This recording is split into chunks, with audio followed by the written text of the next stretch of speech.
The following is an excerpt from the feature documentary film An American Small Town. To watch the entire film and learn how you can support this important film series, visit www.anamerikansmalltown.com.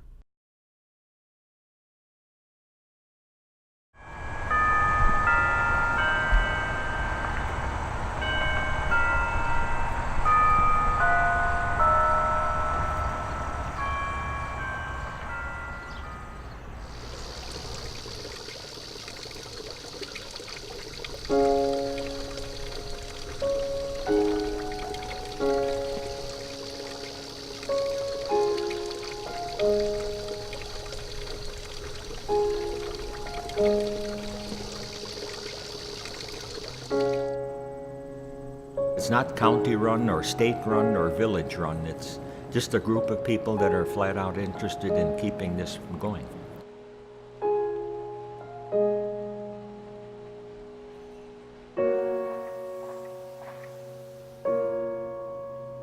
Almost everything is donated, or geschenkt is how you'd say it in German or in the Swiss dialect.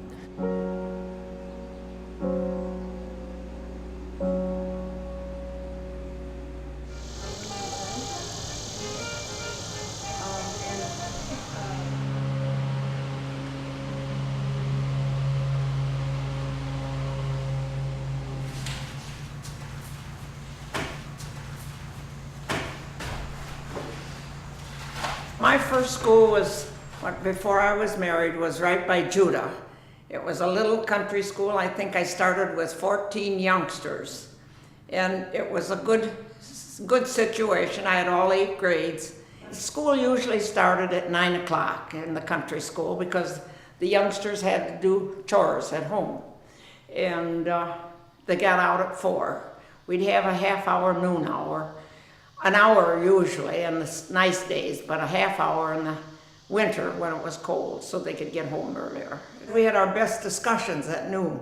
We ate in the schoolroom, or if it was a nice day, we'd go out and eat under the shade tree. They had a good time.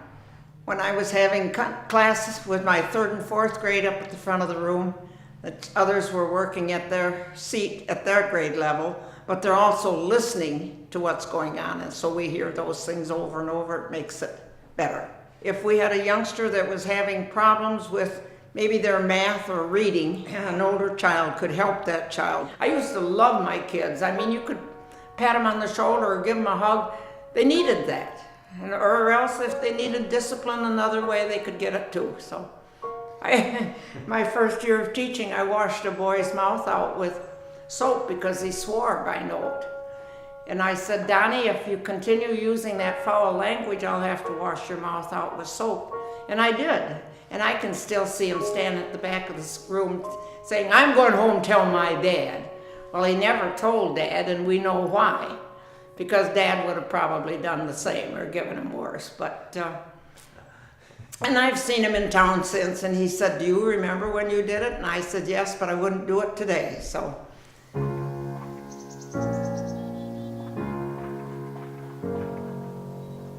It was found inside of a house. In other words, the cabin was built in 1855, and then as time went on, they started building over it, walling the insides, and after a time it became a typical looking farmhouse, a white frame house. Several years ago, back in the 1970s, the folks that owned that farm decided to have the farm torn down. They came across this log cabin, and so they donated it to the museum. It was brought up there log by log and then reassembled.